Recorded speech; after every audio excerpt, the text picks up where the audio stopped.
فخمسة ابتدائي وبتقدروا ان انتوا يجيلكوا قلب وتناموا عادي ان انتوا تطلعوها من محافظة للتانية كل يوم عشان 100 جنيه.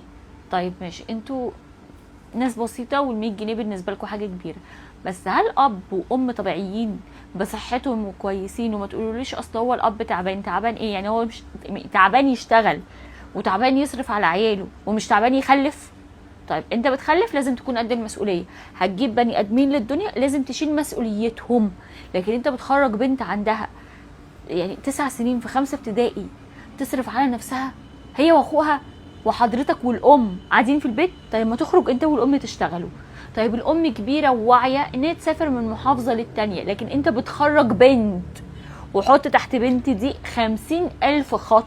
بنت بنت بنت مع رجاله في غيط في مزارع، ما تعرفش مين رايح معاه، بنت ما تعرفش عنها اي حاجه، بتخرج من بيتك الساعه 5 الفجر بترجع لك الساعه 8 بالليل وانت قاعد فرحان قاعد مستني 100 جنيه.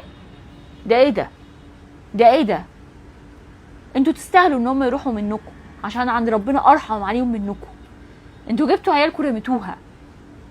لاي اب واي ام بتستسهل ان هم يخلفوا ويجيبوا عيال ويبقوا فاكرين ان هو يعني عشان انا ابوهم او امهم فانا بشغلهم فدي ايدي عامله ببلاش وانا اقعد كده زي النطع وهم يصرفوا عليا. انت حسبي الله ونعم الوكيل فيك. انت حسبي الله ونعم الوكيل فيك.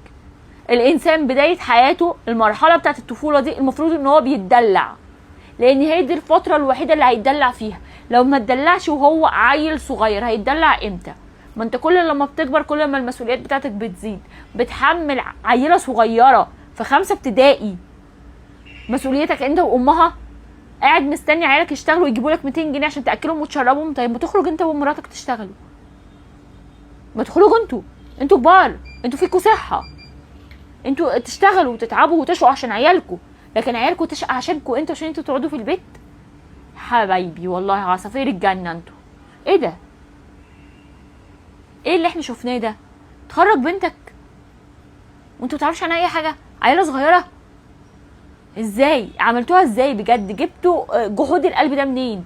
يعني انت كأم مثلا قعدت ازاي طبيعيه كده وهي مخرجه بنتها اكتر من 12 13 ساعه وهي مش عارفه عن بنتها اي حاجه كده، قاعده في غيط، قاعده في زرع، قاعده في اللي قاعده فيه، حته عيله صغيره عندها 9 سنين ما توعاش اي حاجه عن الدنيا، سايباها وهي قاعده في البيت. طب انت قاعده في البيت ليه؟ طب ما تروحي معاها، ما تروحي معاها، اخرجي روحي معاها، رجلك على رجليها. ده الطبيعي. ده لو انت بتحبي بنتك، ده لو انت بتخافي على بنتك، ده لو انت بتحافظي على بنتك. بنت بنت. اخرجي رجلك على رجليها، اخرجوا كلكم كأسرة اشتغلوا، مش مشكلة ماشي، بس عيالكم يكونوا تحت عينيكم. لكن هم يخرجوا وانتوا قاعدين في البيت. يا حبايبي والله جبتوها ازاي؟ عملتوها ازاي؟ عملتوها ازاي؟ عربية غير مؤمنة، عربية نص نقل او ربع نقل بتحمل بني ادمين غير مؤمنة من محافظة للتانية، ولا بتستقلوا بقى عيالكم كلوا ايه شربوا ايه؟ يعني انا مش عارفة بجد والله العظيم. لما انتوا مش هتخلوا بالكم من عيالكم مين هيكون حنين عليهم غيركم؟ لما انتوا كأب وام مفيش رحمة ومفيش حنية لعيالكم، طيب مين اللي حنين عليهم بقى؟ مين هيخاف عليهم لما الام والاب رموهم؟ انا مش عارفة اقول لكم ايه بجد والله العظيم. قصة بسملة دي يعني حاجة تحزن القلب. ايه ده؟ هو في كده؟